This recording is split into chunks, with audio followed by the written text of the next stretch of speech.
JT de Lina. Nouveau membre RH au sein de GoMind, vocabulaire tech et les principes KISS et YAGNI. Aucun rapport ? Pourtant, c'est ce que je veux aborder dans le Tips de Dev d'aujourd'hui. Accroche-toi, je t'explique le lien.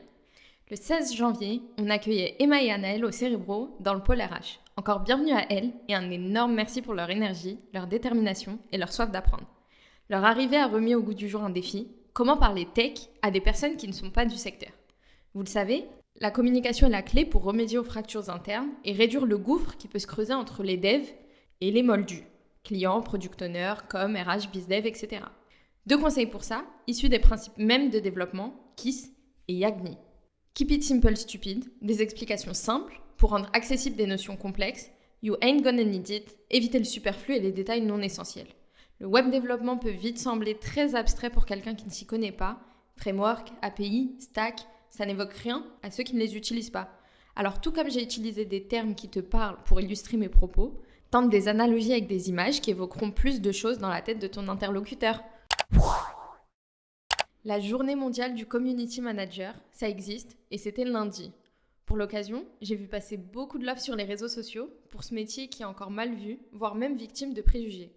Je vous propose une petite compilation de ces remarques qu'on ne veut plus entendre en 2023 en tant que community manager.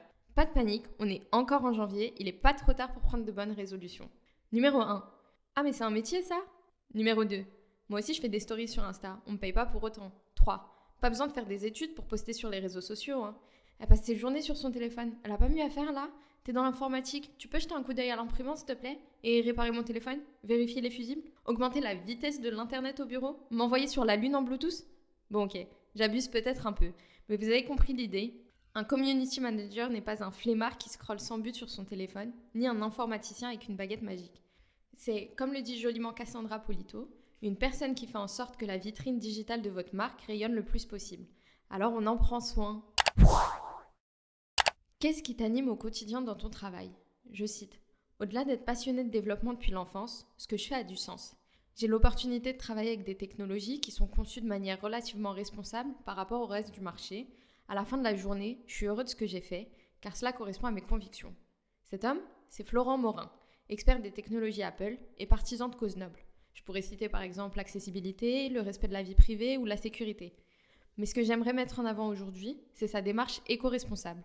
Soucieux de l'environnement, il s'attaque à la sobriété énergétique avec Swift et les technologies Apple et il propose une conférence à ce sujet.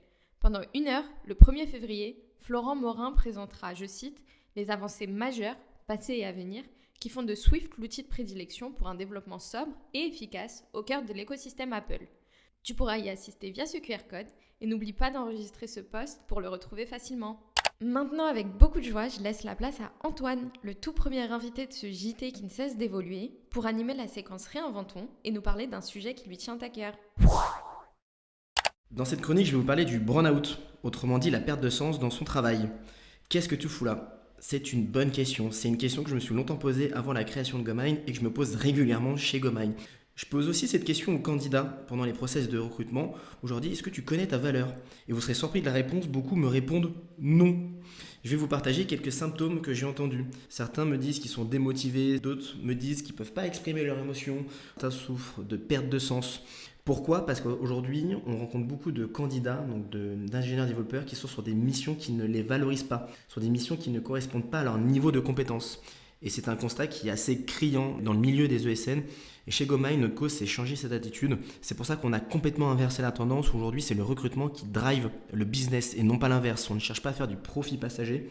Chaque candidat aujourd'hui, et donc chaque GoMinder qui nous rejoint, est sur un projet qui lui correspond en termes de compétences et en termes de tâches. Donc si tu te poses cette question, qu'est-ce que tu fous là et que tu n'arrives pas à y répondre ? Je t'invite à venir nous rencontrer au Cérébro. À très vite. À la semaine prochaine pour de nouvelles actus. Bye bye.